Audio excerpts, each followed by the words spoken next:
Heatwave સંદર્ભે જિલ્લા collector Shri Digvijaysinh જાડેજાના માર્ગદર્શનમાં એક્શન પ્લાન તૈયાર કરાયો। આરોગ્ય વિભાગ દ્વારા હીટવેવની માર્ગદર્શિકા જાહેર। હીટવેવને ધ્યાનમાં લઈ શાળાના વિદ્યાર્થીઓ માટે પાણી તેમજ શ્રમિકો માટે હેલ્થ ચેકઅપની વ્યવસ્થા કરાશે।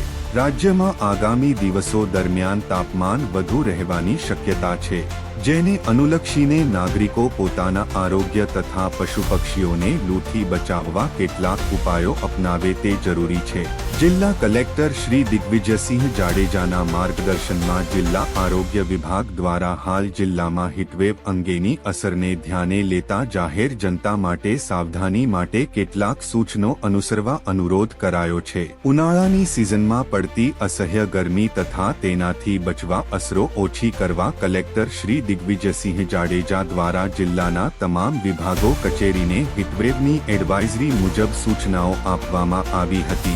અગમચેતીના ભાગરૂપે ગીર સોમનાથ જિલ્લામાં હીટવેવ એક્શન પ્લાનના અસરકારક અમલીકરણ અને સંકલન માટે નોડલ અધિકારીશ્રીઓની નિમણૂક કરવામાં આવી છે, જે અંતર્ગત જિલ્લા કક્ષાના નોડલ અધિકારી તરીકે મુખ્ય જિલ્લા આરોગ્ય અધિકારી શ્રી ગીર સોમનાથ તથા તાલુકા કક્ષાના નોડલ અધિકારી તરીકે સંબંધિત તાલુકાના આરોગ્ય અધિકારીશ્રીની નિમણૂક કરવામાં આવી છે। હીટવેવને કારણે આરોગ્ય પર થતી વિપરીત અસરથી બચવા તથા જરૂરી વ્યવસ્થાના ભાગરૂપે જિલ્લા શિક્ષણાધિકારીશ્રી, જિલ્લા પ્રાથમિક શિક્ષણાધિકારીશ્રી અને પ્રોગ્રામ ઓફિસરશ્રી ICDS ગીર સોમનાથને તમામ આંગણવાડી, શાળા અને કોલેજોમાં અભ્યાસના સમયમાં જરૂરી ફેરફાર કરવા તથા તમામ આંગણવાડીઓ, શાળાઓ અને કોલેજોમાં અભ્યાસ કરતા વિદ્યાર્થીઓ માટે ORS, પાણી તેમજ હેલ્થ ચેકઅપની વ્યવસ્થા કરાશે।